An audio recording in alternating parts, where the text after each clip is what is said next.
bien-aimés, notre texte de ces jours se trouve dans Acte 1, du verset 14 au verset 21. En fait, il s'agit de tout ce qui va se passer après que les disciples soient baptisés par le Saint-Esprit.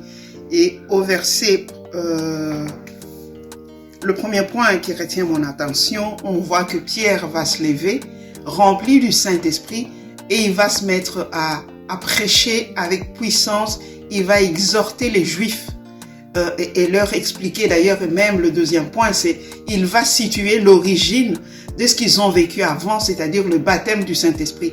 Il va rappeler qu'il s'agit de ce que le Seigneur avait promis dans Joël 3 au verset 1, qu'il répandrait de son esprit sur toute chair, des plus petits aux plus grands, les vieillards, les jeunes, les enfants, les ados. Ils auront des visions, ils auront des songes, des paroles de prophétie et des connaissances. Et cette promesse-là, elle est encore d'actualité aujourd'hui. Non seulement elle a été pour Pierre et les disciples, mais elle est encore d'actualité aujourd'hui pour nous. C'est des choses, c'est une promesse que nous devons continuer à réclamer. Ces choses-là, nous avons besoin de les vivre au milieu de nous, que ce soit les enfants que Dieu nous a prêtés, que ce soit les jeunes, que ce soit les plus âgés, les adultes au milieu de nous. Le Seigneur a promis et cette promesse est pour tous encore aujourd'hui.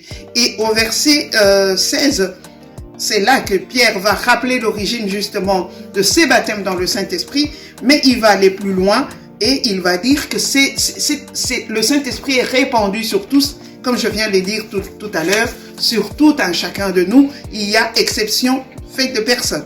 Et alors au verset 21, il s'agit de cette promesse merveilleuse que Pierre va rappeler, que quiconque invoquera le nom de Dieu, il sera sauvé. Pour que quiconque puisse invoquer le nom de Dieu là, il faut que les quiconques entendent parler de Dieu. Et nous qui avons reçu le Saint-Esprit, nous qui avons été baptisés dans le baptême du Saint-Esprit, c'est notre travail, c'est notre boulot de nous lever aujourd'hui pour aller évangéliser le monde, apporter la bonne nouvelle du Seigneur à tous ceux-là qui vivent encore dans les ténèbres, qui ne les connaissent pas, qui entendent parler de Dieu, qui vont à l'église dimanche après dimanche, mais qui ne comprennent pas ce que c'est que la parole de Dieu, qui ne connaissent pas la richesse qui se trouve cachée dans la parole de Dieu. Alors je nous exhorte aujourd'hui, bien-aimés, à pouvoir nous poser la question sur ce que notre mission, que faisons-nous en tant qu'enfants de Dieu, en tant que serviteurs et servantes de l'Éternel pour l'accomplissement de cette mission, là où le Seigneur nous a placés. Soyez bénis.